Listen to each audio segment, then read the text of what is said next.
Picture this: Habs faithful, a top prospect in the Montreal Canadiens system, poised to be a future star, makes a decision that could shape his path to the NHL, and it's not what many expected. Michael Hage, our first-round pick from the 2024 NHL entry draft, has elected to return to the University of Michigan for his junior season rather than turn pro, as we push through our 2026 Stanley Cup playoff run. This news, broken by Elliotte Friedman and Kyle Bukowski's on Monday's 32 Thoughts podcast, has sparked conversation. But before any panic sets in, let's dive into why this isn't a cause for alarm and what it means for Hage and the Habs' future. Let's start with the headline.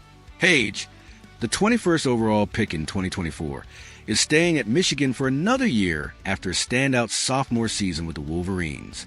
In 39 games, he racked up 13 goals and 52 points, hitting an assist per game pace, a leap from his freshman year's 34 points in 33 games.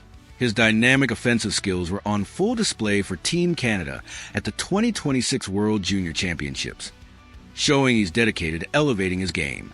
With the Wolverines' NCAA season now over, many wondered if he'd sign his entry-level contract, Yelsey, and join the Canadiens or the AHL's Laval Rocket.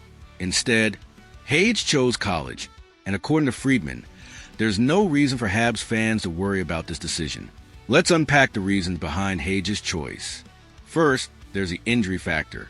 As Friedman noted, Hage is nursing an injury after a grueling NCAA season that included a deep run with Michigan and international play at the World Juniors.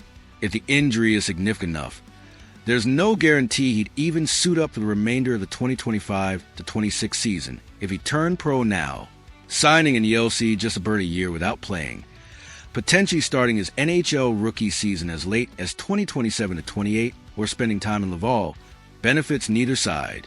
It's not the old days when burning Yelsey years held major strategic value. Today, the focus is on readiness, not rushing a contract clock. There's also a personal angle. Hage, at 20, has a chance to enjoy one more year of college life at Michigan, a campus experience that, as Friedman and Bukowskis quipped, might beat grinding it out in the AHL with Laval. Let's be honest, staying in school offers a safe, fun environment to mature, both as a player and a person.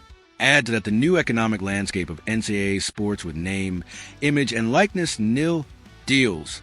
With revenue-sharing decisions, top prospects like Hage could earn well into six figures by staying in college. Examples like Gavin McKenna show the financial incentive is real, especially at story programs like Michigan, Penn State, or Harvard, where hockey benefits from institutional wealth. Another motivator for Hage is unfinished business with the Wolverines. Michigan was knocked out in the NCAA Frozen Four by Denver, despite dominating the game. Denver's goaltender Johnny Hicks made a career-high 49 saves to steal the win for the eventual three-time national champions. That loss stings, and Hage's team is hungry for revenge in 2026-27. With a strong roster returning, the Wolverines see a chance to claim the NCAA championship, and Hage wants to be part of that redemption story.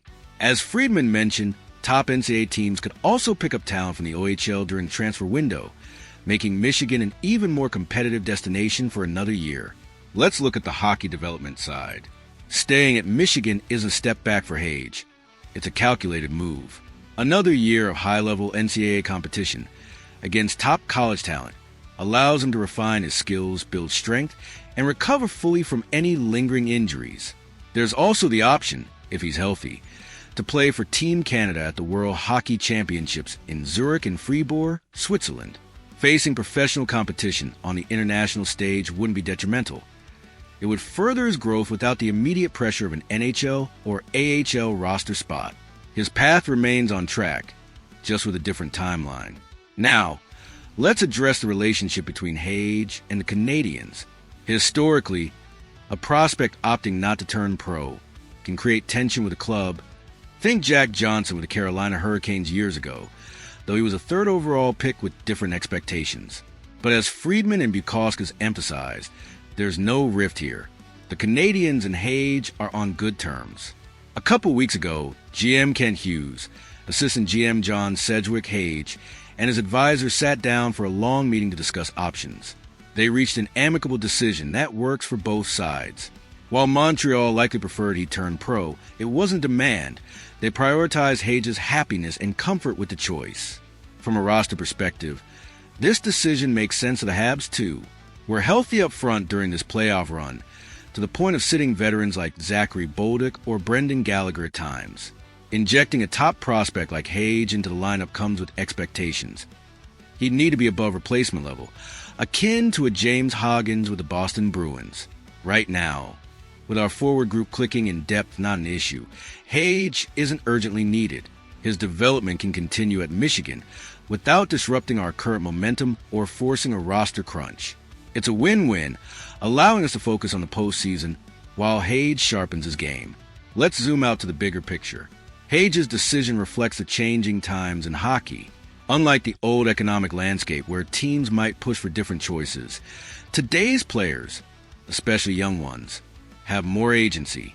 With NIL deals, college offers financial and personal benefits that rival early pro contracts. For the Canadiens, this isn't a setback. It's a sign of patience and trust in our prospect pipeline. Hage, with his assist per game pace and dynamic offense, remains a key piece of our future alongside ES like Nick Suzuki, Cole Caulfield, and Uri Slavkovsky.